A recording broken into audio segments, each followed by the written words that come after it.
Selain informasi tadi, beragam berita seputar dunia hukum dan kriminal akan kami sajikan dalam Melacak Kriminal bersama saya, Syazawi Sastro. Berhati-hatilah menjaga barang berharga Anda. Seorang bocah yang tengah bermain di depan rumahnya sendiri bersama sang adik di Depok, Jawa Barat, menjadi korban aksi pencurian ponsel. Sementara itu di Magelang, Jawa Tengah, seorang anggota TNI menjadi korban pencurian burung. Pelaku datang mencuri sambil mengenakan mukena layaknya hantu. Kasus dugaan penganiayaan dua pria oleh oknum TNI Angkatan Laut lantaran dituduh mencuri buah sukun di Pekanbaru Riau masih berlanjut. Anggota keluarga mendesak Panglima TNI turun tangan agar terduga pelaku dapat ditangkap dan diproses hukum.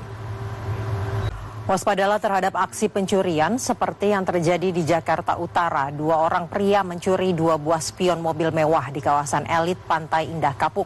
Sementara itu di Maros, Sulawesi Selatan, satu keluarga terekam CCTV mencuri seperangkat sound system masjid di sebuah pesantren. Viral video mobil dinas plat merah ugal-ugalan di jalan tengah kampung dan hampir menabrak seorang anak yang bermain sepeda. Mobil tersebut ternyata dikendarai anak dari staf pegawai di Dinas Satpol PP Kabupaten Boyolali.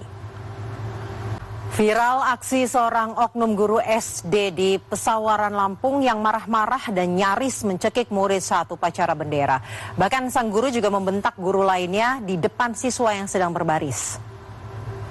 Terpergok warga saat hendak mencuri motor di Bekasi, Jawa Barat. Satu dari dua pencuri menodongkan senjata api dan sempat menembak sebanyak 2 kali. Sementara itu di Surabaya, seorang pengamen ditemukan tidak bernyawa di Sungai Kalijager, Wonokromo. Diduga korban tidak bisa berenang saat menjemurkan diri ke sungai saat dikejar Satpol PP, kemudian hanyut tenggelam.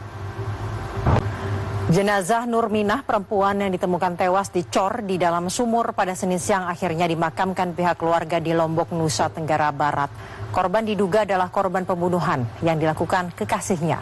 Namun polisi masih menunggu hasil otopsi untuk mengetahui penyebab kematian korban. Warga di Desa Perampuan, Kabupaten Lombok Barat geger dengan mayat perempuan yang ditemukan tewas dicor oleh kekasihnya di dalam sumur.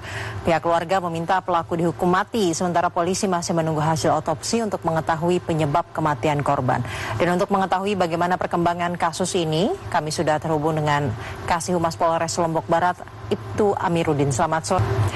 Setelah kasusnya viral di media sosial, pelaku kekerasan dalam rumah tangga di Surabaya akhirnya ditetapkan. Setelah kasusnya viral di media sosial, pelaku kekerasan dalam rumah tangga di Surabaya akhirnya ditetapkan sebagai tersangka. Pelaku dijerat pasal 44A tentang kekerasan dalam rumah tangga dengan ancaman hukuman 5 tahun penjara.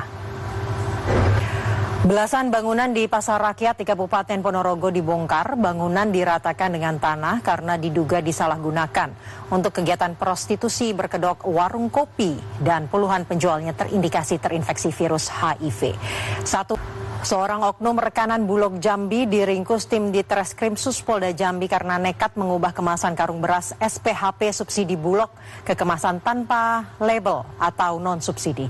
Polisi juga menyita ratusan karung beras SPHP dan beras kemasan tanpa label yang disembunyikan di rumahnya. Beragam informasi lain masih akan kami hadirkan usai jeda. Untuk itu tetaplah bersama kami di Lacak Kriminal. Satuan Reserse Kriminal Polres Blora sudah memeriksa belasan saksi dalam kasus kebakaran sumur minyak ilegal di Desa Gandu, Kecamatan Bogorrejo, Blora, Jawa Tengah. Kasus memilukan terjadi di Mandailing Natal, Sumatera Utara. Mobil dinas milik Kapolres Mandailing Natal menabrak seorang siswi SMA hingga tewas. Suasana haru menyelimuti keluarga, guru, serta teman-teman sekelas korban saat pemakaman. Hujan tangis pecah di lokasi. Dan informasi ini akan menjadi penutup CNN Indonesia Lacak Kriminal hari ini. Saya Syazawi Sastro pamit, sampai jumpa.